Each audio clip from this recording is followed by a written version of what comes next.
Okay, so we're going to start on Monday with a observational drawing of your hands, or just one hand actually. And what you're going to do in the beginning is you're going to do a warm-up exercise of doing contour line drawings. So these are contour line drawings. After you've done 4 to 6 of those, then you're going to be doing a final drawing. There's 2 examples here, but you're going to do a final drawing, just one drawing, which is a 45-minute drawing of a detailed drawing of your hand. So it's going to have highlights in it and shadows, and it's going to have all the different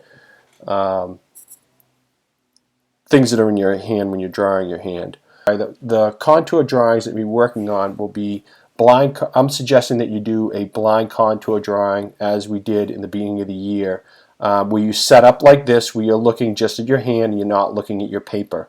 To start off, what I have you do is I had you guys tape down the piece of paper, and you would put your hand in you'd put your drawing hand comfortable on the paper so you knew where the paper was going to be, and then you would tape it down. And after you did that, then you would turn and look at your hand, your other hand, and you would focus on your other hand, and you would not look back at your paper. So it would be a slow drawing, as much detail as possible of this hand. You can see me kind of has gotten started here, drawing my thumb and whatnot. So the way you do these blind contour drawings is you draw the outside, the inside contours of the hand.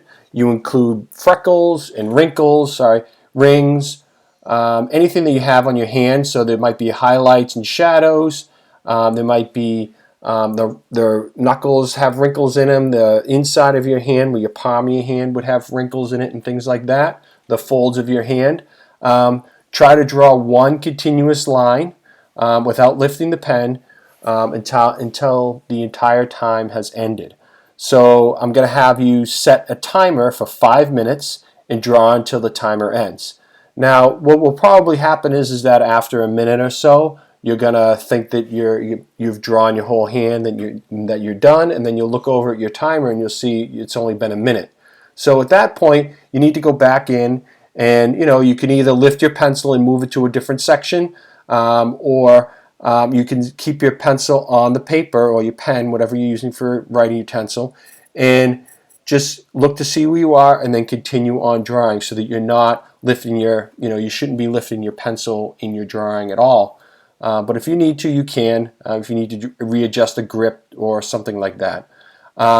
So when you're working on it, it might end up like this, where it's so confusing and crazy detailed like this one here, and that's okay. This shows me that you've been working and that you've been looking at your hand and you haven't been worried about what the drawing looks like, and that's the intention of these things. If you make a drawing that is like just an outline of your hand, you can always go back in and draw in those details that are there and add in those things that you may not have added in before. So you can kind of go back in and rework your drawing, or just draw right over what is there, so you have more details in it, so that you're working the entire 5 minutes of that exercise. And then when your timer's up, and then you grab another piece of paper, set your hand up in a different position, and draw it again.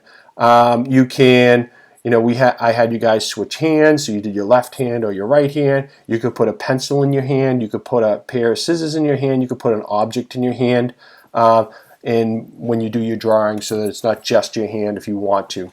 Then after you've done your 4 to 6 contour line drawings, then you're going to do your drawing of your hand. That's a 45-minute drawing using pencil, with as much detail as you can include. Okay, that's it.